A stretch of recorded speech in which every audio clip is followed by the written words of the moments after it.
Rather than focusing on conflict, this analysis looks at how misjudgment and structural errors can escalate ordinary encounters into strategic consequences. This fictional case study examines how routine decisions fail when built on outdated assumptions. It explores overconfidence, power imbalance, and institutional blind spots when systems encounter unexpected adaptability. Captain Rek's third eye stalk twitched with irritation as he stared at the drifting wreck through the viewport.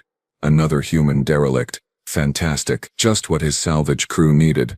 More junk from the species that couldn't figure out faster than light travel until every other civilization in the galaxy had already colonized half the known systems. Tolman. Run a scan. Tell me this floating garbage heap has something worth our time. Rek clicked his mandibles together in that particular way that meant he was already regretting this detour. The aquatic engineer, currently suspended in his mobile gel tank, manipulated the sensor array with his webbed appendages. His translator implant crackled to life, reading minimal power signatures. Looks like emergency systems only. Hull integrity is, well, it exists. Barely. I'm detecting one active cryopod though. One. Rin, the reptilian security officer, hissed from her station. Her scales rippled with amusement. Humans really are terrible at this whole space travel thing, aren't they? Who launches a vessel with a single occupant? Rek's mandibles clicked again, faster this time. Probably some rich idiot who thought he could cross the Andromeda Gap in cryo sleep. You know how humans are. Big dreams, small brains, terrible math skills. Captain, the pod is marked, Tom announced, his voice bubbling through his tank speakers. Multiple languages, including Galactic Standard. Well, at least they tried to be civilized, Rek muttered. What does it say? Tom's eye stalks bent at an angle that suggested he was reading something he didn't quite believe. Warning, critical cargo. Do not disturb. Authorized personnel only. Extreme caution advised. And then there's this bit in human English. Seriously. Just leave this one alone. Rin's laugh was a sharp barking sound. Oh, that's adorable. Humans and their drama. What do they think is in there? Some kind of super soldier? Probably just someone important to them, Rek said, already calculating salvage values in his head. You know how humans get about their hierarchy. Could be a politician, a celebrity, maybe one of their so-called scientists. He made a dismissive gesture with two of his 6 arms. Dock us, we're taking that pod. Medical-grade cryo units fetch good money on the secondary markets. You sure about this, Captain? Tom's voice carried a note of concern that Rek immediately ignored. Those warnings seem pretty specific. Tom, my friend, I've been salvaging human wrecks for 15 cycles. You know what I've learned. Humans put warning labels on everything. They have warnings for hot beverages. Hot beverages. As if the steam rising from the cup wasn't sufficient indication. Rek manipulated the ship's controls with practiced ease, bringing them alongside the derelict vessel. Their warning labels mean absolutely nothing. Rin was already suiting up, checking her plasma cutter and magnetic clamps. Besides, what's the worst that could happen? Human wakes up, gets confused. We explain the situation. Drop them off at the nearest human colony. Collect our finder's fee. Easy credits. Exactly, Rek agreed, his mandibles spreading in what passed for a smile among his species. Humans are fragile, slow, and completely unremarkable. The galaxy's most aggressively average species. I've met houseplants with more impressive capabilities. Tom sighed, bubbles rising through his tank. You know, Captain, one of these days your dismissive attitude toward other species is going to create real problems for us. Not today, though, Rek said cheerfully, watching as Rinmag locked onto the human vessel's hull. Today, we're just going to grab one sleeping human, maybe salvage some outdated navigation equipment, and be on our way. Simple, clean, profitable. The hull breached with a hiss of equalizing pressure. What, Rek continued, could possibly go wrong? The cryopod sat in their cargo bay like an oversized coffin, frost still clinging to its edges despite the warming cycle Tom had initiated. Rek circled it with the confidence of someone who had absolutely no idea what he was dealing with. Vitals are stabilizing, Tom announced from his tank, monitoring the readouts. Heart rate increasing, brain activity spiking. He's coming around. He? Rin asked, adjusting her plasma rifle to a non-lethal setting. Not that she expected to need it. Humans were pushovers. Male, yes. Approximately. Tom paused, his translator struggling with human measurements. 6 feet tall. Maybe a bit more. Physiological markers seem normal for their species. Nothing unusual. The pod seal released with a pneumatic hiss that made all three salvagers step back instinctively. White vapor poured out, and through the dissipating fog they could see movement. A hand emerged first, gripping the edge of the pod. Not frantically, not weakly, just casually, like someone getting out of bed on a lazy morning. Then the human sat up. Vrek had seen dozens of cryo revivals. They always went the same way. Confusion, panic, disorientation, usually some vomiting. The human body didn't handle suspended animation well, and humans typically needed several minutes to remember how their limbs worked. This human stretched, actually stretched, arms over his head, rolling his shoulders like he was working out a kink from a nap. "Morning," the human said, his voice rough but clear. Or, well, whenever it is. Vrek's mandibles froze mid-click. The human was looking directly at him with eyes that were far, far too alert for someone who'd just been thawed out. Vrek tried to recover his composure. "You speak Galactic Standard?" "Among other things," the human replied, swinging his legs out of the pod and standing up in one smooth motion. No wobbling, no disorientation. He was wearing a simple gray uniform with no insignia, nothing to indicate rank or purpose. "Name's Jace Corin, and you three are salvagers. Judging by the smell of this ship and the fact that I'm no longer on my..." Rin's scales rippled nervously. Humans weren't supposed to be this coherent this quickly. "How did you know? I mean, how are you even standing right now?" Jace looked at her with an expression that might have been amusement. "Standing? Why wouldn't I be standing? Cryo's not that rough." He glanced around the cargo bay, taking in details with unsettling focus. "Nice ship. Kelvin-class light freighter, right? You've modified the engine housing though." "Clever." Tolm's eyes stalks retracted slightly into his tank. "How do you know our ship classification?" "I can read," Jace said simply, pointing to a maintenance panel with Kelvin script on it. "Also, your artificial gravity is running 0.03 above standard. Might want to calibrate that. It'll wear on your power couplings." Vrek felt something cold settle in his stomachs. "All three of them. You just woke up from cryo sleep." "Yep, after, according to our scans, roughly 200 cycles." 217 actually, Jace corrected, examining his hands like he was checking for freezer burn. "Give or take a few months. Hard to be precise with temporal drift, and you're just fine." Rin's grip on her rifle tightened. Jace looked at her, and for just a moment something flickered in his eyes. Something that made Vrek's instincts scream that they'd made a terrible, terrible mistake. Then the human smiled. Friendly, warm, completely non-threatening. "Fine, I'm great. Little hungry though. You guys have anything to eat? Please tell me the galaxy hasn't stopped making coffee.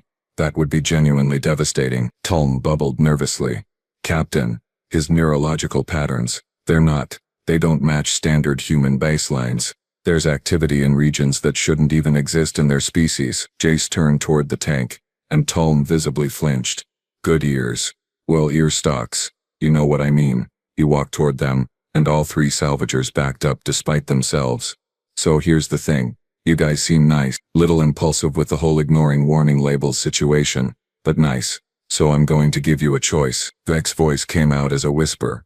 "What kind of choice?" "The kind where we talk about this like reasonable beings," Jace said, his casual tone somehow making everything worse, "or the kind where you learn exactly why those warning labels were there in the first place." Vrek tried to reassert control of the situation by doing what he did best, being aggressively captain-like. He straightened to his full height, which at 7 feet was still impressive to most species, and clicked his mandibles authoritatively. "Now listen here, human. You're on my ship, and I think you're forgetting that we're the ones with weapons." Jace nodded agreeably.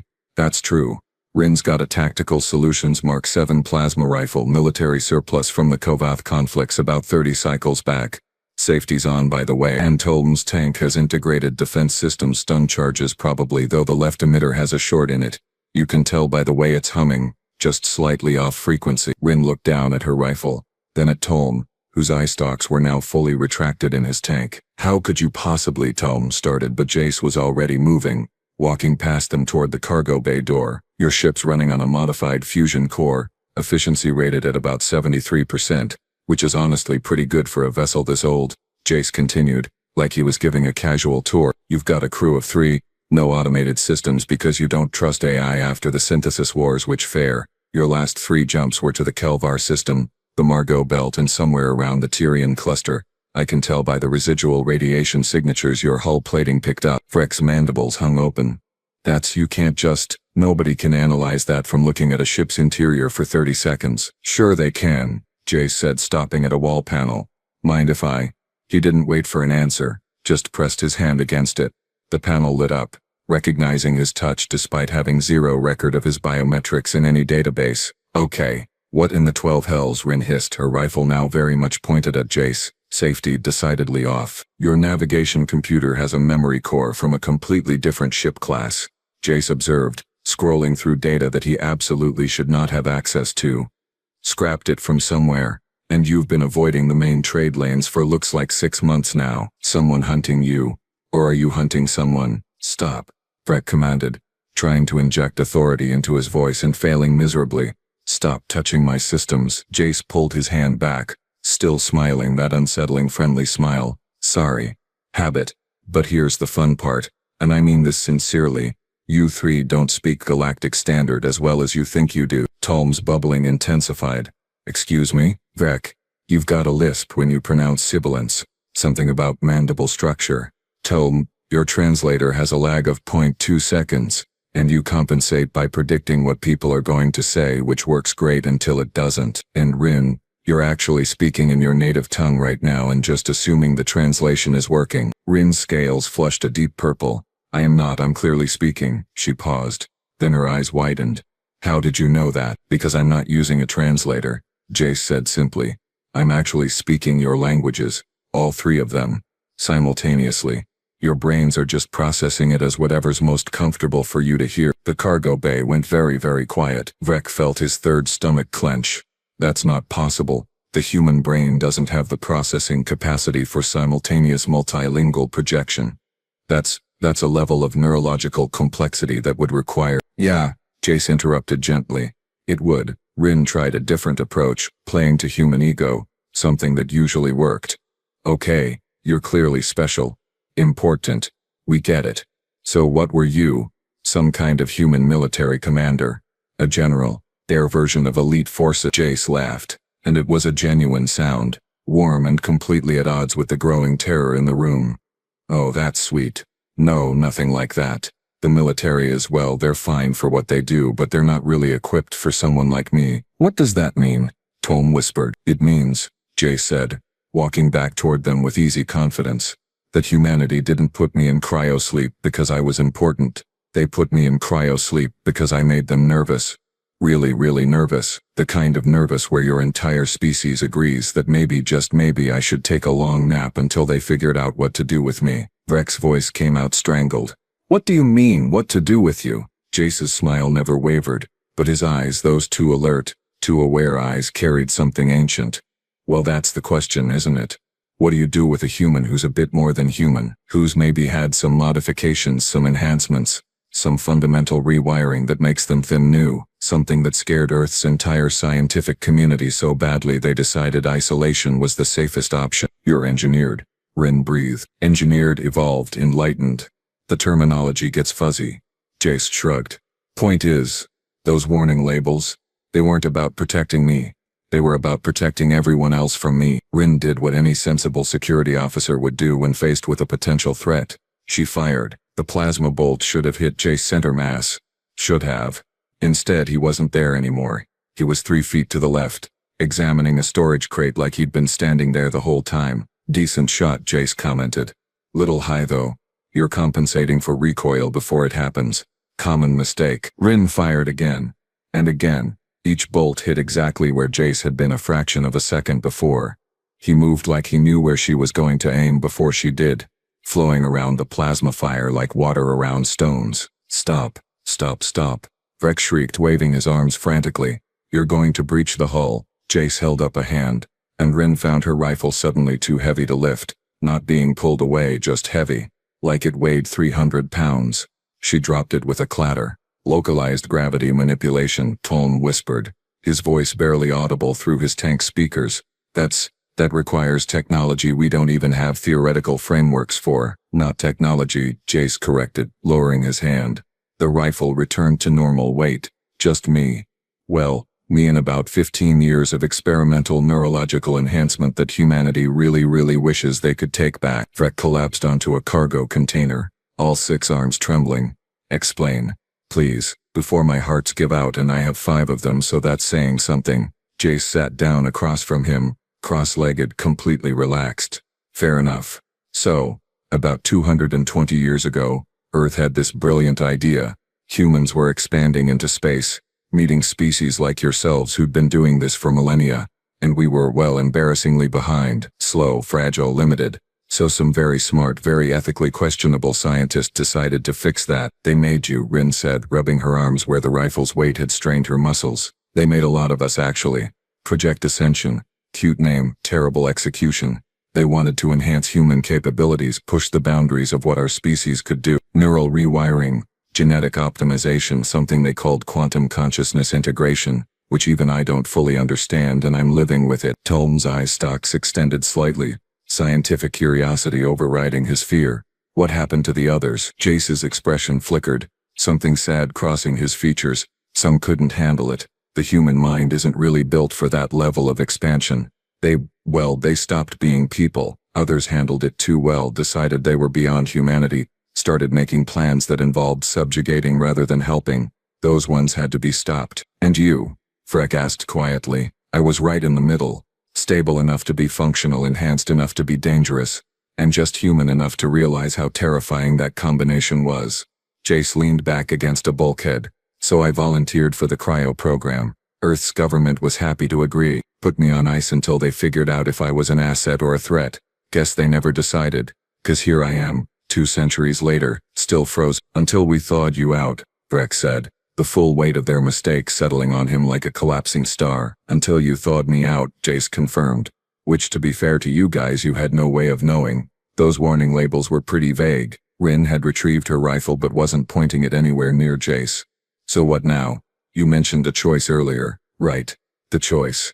Jace stood up in one fluid motion. Here's the thing. I've been asleep for 200 years. I have no idea what Earth is like now if Project Ascension continued, if there are others like me. What humanity's position in the galaxy is. I'm completely disconnected from everything I knew. And? Tolm prompted, and I could really use some help getting oriented. Also, like I said, very hungry. Cryo sleep does terrible things to your metabolism. Jace looked at each of them in turn. So here's option 1. You help me out. Show me what the galaxy looks like these days. Maybe point me toward the nearest human colony, and we all pretend this was just a weird morning. No harm, no foul. What's option 2? Breck asked.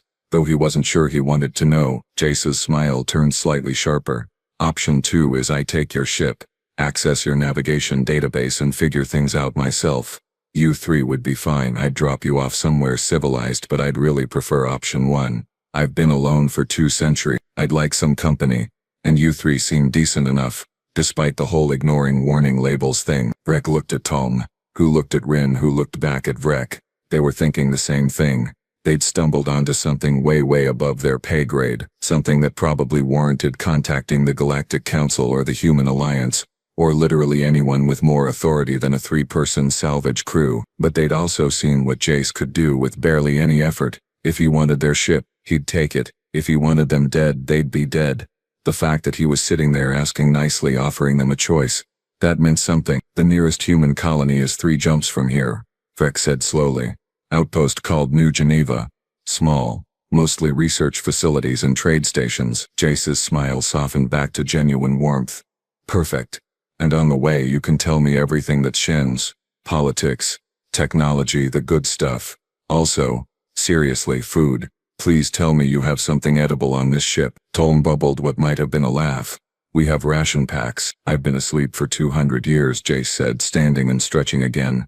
At this point I'd eat recycled protein paste and call it a feast. Good, Rin said dryly, because that's basically what ration packs are. They sat in the ship's common area, Jace working through his 3rd ration pack while Rek tried to process the information flowing from the human's mouth between bites of reconstituted protein. So let me get this straight, Rek said, his mandibles clicking nervously. Earth didn't just put you in cryo. The entire Galactic Council agreed to it. Jace nodded, swallowing. Oh yeah, big multilateral agreement. Humanity was just starting to make noise on the galactic stage, and then Project Ascension happened. Suddenly there were humans who could do things that made the older species very uncomfortable. Tolm adjusted something on his tank, his voice cautious. What kind of things? Well, there was Thompson. She could interface with any computer system just by touching it. Like any system, including the quantum archive on Centauri Prime that was supposed to be completely isolated and unhackable. Then there was Okoye. He developed the ability to perceive probability streams, could predict outcomes with about 97% accuracy. And Chen, she figured out how to manipulate atomic bonds with her mind, just rearrange matter on a molecular level. Ren's scales had gone pale. That's impossible. That's what everyone said. Right up until Chen turned a chunk of iron into gold during a demonstration for the Human Council. Then it became very, very possible and very, very terrifying. Jace finished the ration pack and crumpled the container. The thing about humans, we're adaptable. That's our whole evolutionary advantage. But when you enhance that adaptability at a neurological level, when you remove the limitations that keep us safely average, well, things get interesting. Interesting is a diplomatic word, Vrek muttered. The Galactic Council uses words like destabilizing, unpredictable, and my personal favorite, potentially extinction-level threat. Jace's tone was light, but there was an edge to it. They came to Earth with a proposal. Humanity could continue expanding into the galaxy, join the Council, participate in galactic trade and politics, but Project Ascension had to end. All enhanced humans had to be either neutralized or contained. Tolm's eye stalks retracted. Neutralized meaning killed. Some argued for that, yeah. The Vraxian delegation was particularly vocal about it, but Earth pushed back, said we'd put the stable ones in cryo sleep instead, isolate them until some undefined future point when the galaxy could handle us. The Council agreed, added some stipulations about monitoring, about keeping the locations classified, about making sure no one accidentally woke us up. Vrek felt his stomach sink. All three of them. Again. The warning labels, Jace confirmed, which were supposed to be multilingual, explicit, and impossible to ignore, but I'm guessing over 200 years maybe some of that information got lost, or maybe, his eyes focused on Vrek with unsettling intensity, maybe certain parties wanted it to get lost. What do you mean? Rin asked. Jace stood pacing the small common area. Think about it. You guys are salvagers, you find derelicts all the time, right? What are the odds you just happened to stumble across a 200-year-old human vessel in the middle of nowhere, one that just happened to contain one of Earth's most classified secrets? We picked up a distress beacon, Tolm said slowly.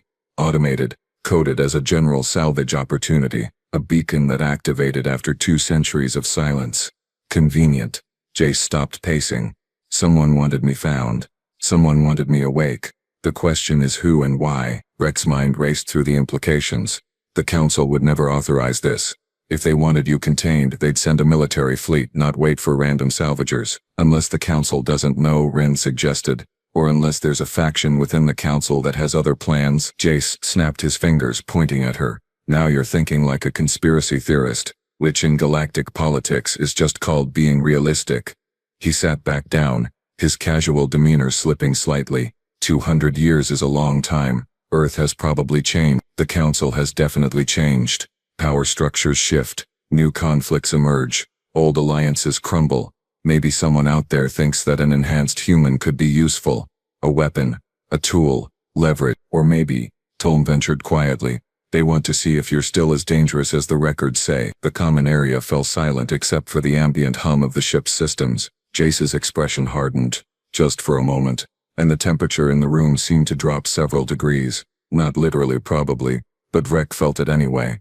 A reminder that the friendly, casual human sitting across from them was something far more than he appeared. Well, Jace said, his smile returning but not quite reaching his eyes. I guess we're all going to find out together. Because whoever activated that beacon knows you found me by now. They're tracking this ship, and they're coming. Vrek looked at his crew, saw his own fear reflected in their faces. They hadn't just made a mistake. They'd stumbled into something galactic, something political, something that had been buried for 2 centuries for very, very good reasons. And now, they were right in the center of it. Great, Vrek said weakly. Just great. The proximity alarm started screaming before anyone could respond to Jace's revelation. Rin scrambled to her console, scales flashing through multiple colors of alarm, 3 ships dropping out of hyperspace. Military configuration. Oh no, they're broadcasting Council authorization codes. How long do we have? Jace asked, already moving toward the cargo bay. 4 minutes. Maybe 5 before they're in weapons range, Tolm reported, his bubbling frantic. Captain, what do we do? Vrek's mandibles clicked rapidly, his species equivalent of panicked muttering. This was it. They'd violated about 17 different galactic laws by unfreezing a classified human asset, and now the Council's enforcers were here to clean up the mess, which probably meant cleaning them up too. Jace, Vrek started, but the human was already at a wall panel, his hand pressed against it. Your ship's faster than it looks, Jace said. Data flowing across the screen faster than any of them could read. Modified engines, reinforced hull, and you've got a smuggler's jump drive hidden behind that cargo partition. Very illegal. Very useful. How did you? Rin began, but Jace cut her off. 3 minutes now. Here's what's going to happen. I'm going to give you coordinates. You're going to jump. And you're going to forget you ever found me. What about you? Tolm asked. Jace's smile was sharp, predatory. I'm going to have a conversation with whoever thought waking me up was a good idea. Should be educational for everyone involved. Vrek felt something twist in his chest. Something that might have been conscience. They'll kill you. Or capture you. Either way, you'll disappear. Maybe, Jace agreed. Or maybe I'll finally get some answers about what Earth has been doing for 200 years. Either way, you three don't need to be here for it. He pulled his hand away from the panel, and their navigation system chimed with new coordinates. That'll take you to a station outside Council jurisdiction. You'll be safe there. This is insane, Rin hissed. You're one human against 3 military vessels. Jace's laugh was genuine, warm, and absolutely terrifying given the circumstances. You know what's funny? You still think of me as human. That's sweet. But the things they did to me, the modifications, the enhancements, I stopped being just human a long time ago. I'm something else now, something the Council was right to be afraid of. He walked toward the airlock, then paused, turning back to them. Thanks for the wake-up call, and the ration packs, and for not shooting me more than a few times. You're good people, even if you are terrible at reading warning labels. Wait, Vrek said, surprised by his own voice. What are you really? What did they actually make you? Jace's expression softened, something almost sad crossing his features. They made me a bridge, between what humanity was, and what they could become. Between limited and limitless, between mortal and, well, something that has trouble with that whole mortality thing. He stepped into the airlock. The Council buried us because they were afraid humans would evolve past them. Turns out they were right to be afraid. The airlock sealed. Through the viewport, they watched as Jace simply stepped out into space. No suit, no protection. Just walking through vacuum like it was a particularly brisk morning. He's not breathing, Tolm whispered. Sensors tracking the impossible human. His body temperature is stabilizing. He's generating his own electromagnetic field. That can't be. Jump, Vrek ordered, his voice hoarse. Jump now. Rin engaged the smuggler's drive and reality twisted around them. The last thing their sensors registered was Jace, floating in space between their fleeing vessel and the approaching Council ships, raising one hand in a casual wave. Then they were gone, hurtling through hyperspace toward coordinates they didn't recognize. Hours later, after they'd stopped shaking, after they'd verified they weren't being followed, Vrek found himself staring at the empty cargo bay where the cryopod had been. You know what the worst part is? He said to no one in particular. Tolm's voice bubbled through the intercom. That we potentially unleashed something catastrophic on the galaxy? No. Vrek clicked his mandibles softly. The worst part is that I think he was holding back the entire time. Everything we saw, every ability he demonstrated, I think that was him being polite. Rin appeared in the doorway. Scales still flickering nervous colors. The galactic networks are going crazy. Reports of an incident near our last location. 3 Council ships, damaged but intact. Crews reporting a single human who talked to them for 6 minutes and then just left, disappeared into hyperspace without a ship. Of course he did, Vrek muttered. There's more. Rin continued. Earth is issuing statements. Turns out there are 17 other cryo ships out there, other enhanced humans, and someone's been systematically activating their beacons. Vrek felt his third stomach clench. Someone's waking them all up. The Council kept humans down because they were afraid of what we'd become, Tolm observed quietly. Looks like they're about to find out if they were right. Vrek looked at his crew, his ship, his simple salvager's life that had just become infinitely more complicated. You know what, he said finally. I'm retiring. Immediately. Going to buy a nice quiet farm somewhere. Raise livestock. Never touch another derelict vessel again. Captain, Rin said, almost gently. You don't know anything about farming. I'll learn. Vrek insisted. It has to be easier than this. Somewhere in the depths of space, Jace Coronel smiled, feeling the quantum threads of 17 other enhanced consciousnesses beginning to wake, and thought about how humanity had always been good at playing the long game. The galaxy was about to get very, very interesting. This is a fictional case study about decision-making under uncertainty.